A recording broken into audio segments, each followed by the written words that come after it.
भले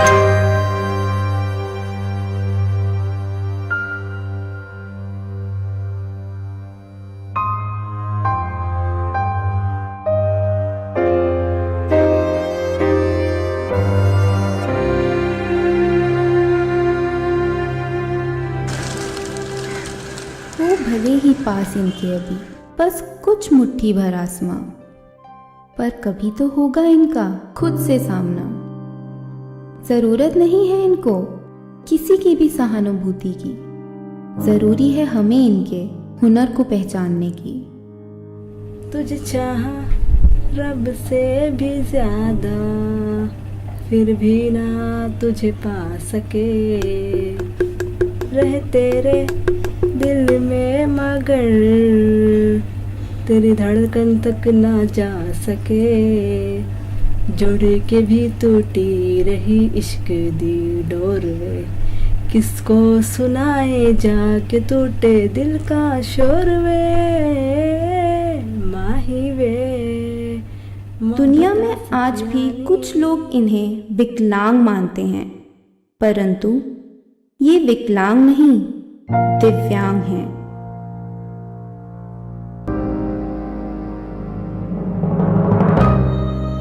कमी तो हर इंसान में है, तो फिर इन्हें आम इंसानों से अलग क्यों माना जाता है?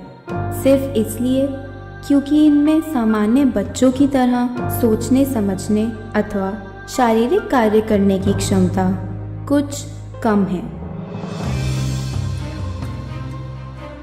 मेरा बेटा जो है ना उसको भगवान का बहुत है और ये सब नवरात्रि वगैरह उसको बहुत पसंद है। तो हम लोग उसको जब वो 4-5 साल का था तभी नवरात्रि देखने लेके गए थे। तो वो खेलना चाहता लेकिन वो खेल नहीं सकता था। तो जो वो रोया है उस दिन, उसके बाद मैंने नवरात्रि देखना। इलाज नहीं हुआ न करा पाए ना, अब पैसा इतना कहाँ पाई कि हम इसका सबका इलाज कराई। इनकी तकलीफों को सिर्फ इनका परिवार ही समझता है।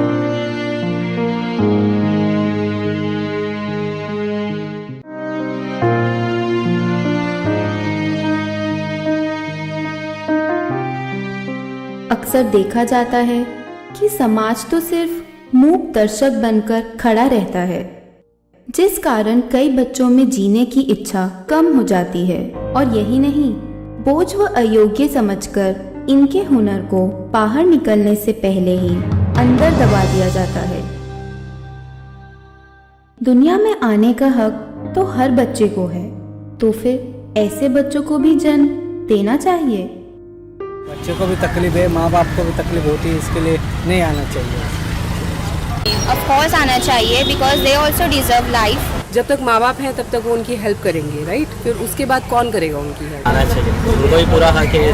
जैसे कि एक नॉर्मल बंदा अपनी लाइफ को एंजॉय करता है, उनको भी पूरा हक है कि अपनी लाइफ इस तरीके से एंजॉय करें। बिल्कुल नहीं आना चाहिए, जिंदगी भर की परेशानी है, पेरेंट्स की भी और बच्चे की भी। वैसे देखा जाए तो नहीं आना चाहिए, क्योंकि काफ़ी पेरेंट्स इतने एबल नहीं होते हैं कि वो उनको पूरा लाइफ टाइम झेल पाए। आना चाहिए। बच्चों को दुनिया में आने का तो सभी को हक है, पर अगर उनको पहले से ही पता चलता है कि कुछ भी है या कुछ भी उनको प्रॉब्लम्स है तो उनको नहीं आना चाहिए।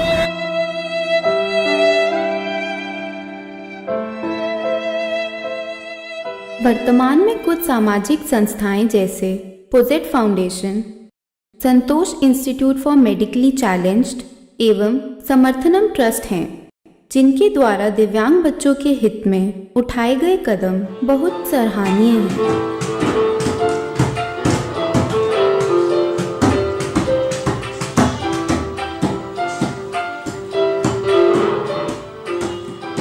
हर एक बच्चे का दिन में 1 घंटा स्पोर्ट्स होता ही है, और उसके साथ साथ उनके थेरेपीज होती है, फिजियोथेरेपी। जिनको फिजियोथेरेपी की ज़रूरत है उनको फिजियोथेरेपी दी जाती है, ऑक्यूपेशनल थेरेपी है, स्पीच थेरेपी है। फिर उनको एडीएल एक्टिविटी यानी एक्टिविटी ऑफ डेली लिविंग, वो एक्टिविटीज़ दी जाती है। उसके साथ साथ एकेडमिक्स और आर्ट एंड क्राफ्ट का भी एक्टिविटी होता है। स्पोर्ट्स की वजह से ना काफ़ी डेवलपमेंट होती है बच्चों में। एक तो उनका ग्रॉस मोटर स्किल है वो डेवलप होता है, और उसके साथ साथ फाइन मोटर है, फिर मोटर प्लानिंग है, बॉडी अवेयरनेस है। तो ऐसे स्पोर्ट्स थ्रू बहुत काफ़ी इम्प्रूवमेंट देखा हम लोगों ने बच्चों में। सरकार के द्वारा भी अनेक प्रयास किए जा रहे हैं, जैसे कई कानून बनाकर उनको लागू करना, यातायात संबंधी सुविधाएं उपलब्ध कराना, रोजगार में आरक्षण देना, निशुल्क शिक्षा एवं मुफ्त उपचार प्रदान करना। मैं स्टार्टअप की दुनिया के नौजवानों को निमंत्रण देता हूं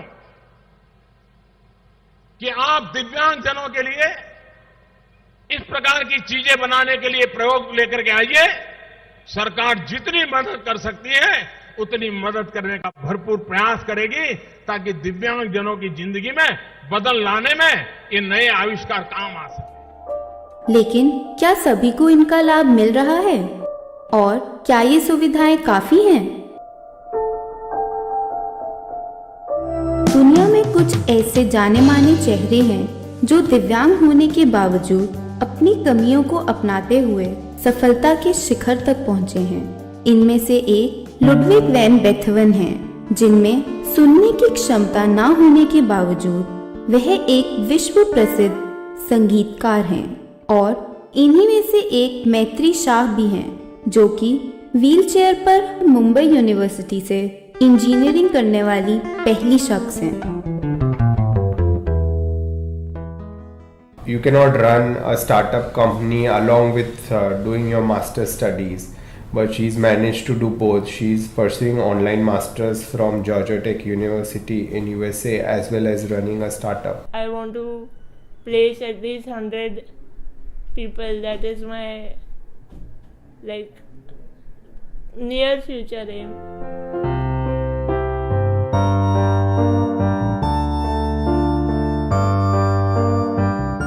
ईश्वर ने इनमें कुछ कमी दी है तो कोई विशेषता भी दी है। जरूरत है हमें मानवीय सोच में सकारात्मक परिवर्तन करने की और इनकी दिव्यांगता को स्वीकार कर इन्हें आत्मनिर्भर बनने में सहयोग करने की। People in India are not very sensitive to such people. Make the schools, colleges, offices more accessible. That's it. शरीर में विकलांगता होना कोई दोष नहीं, बल्कि सोच में विकलांगता होना दोष है। सबकी लाइफ में अलग अलग प्रॉब्लम्स है। हमारी लाइफ में ये आया है तो we have to deal with it the best we can. हम उसको एक्सेप्ट करके उसका रास्ता ढूंढेंगे ना तो वो इजी हो जाता है।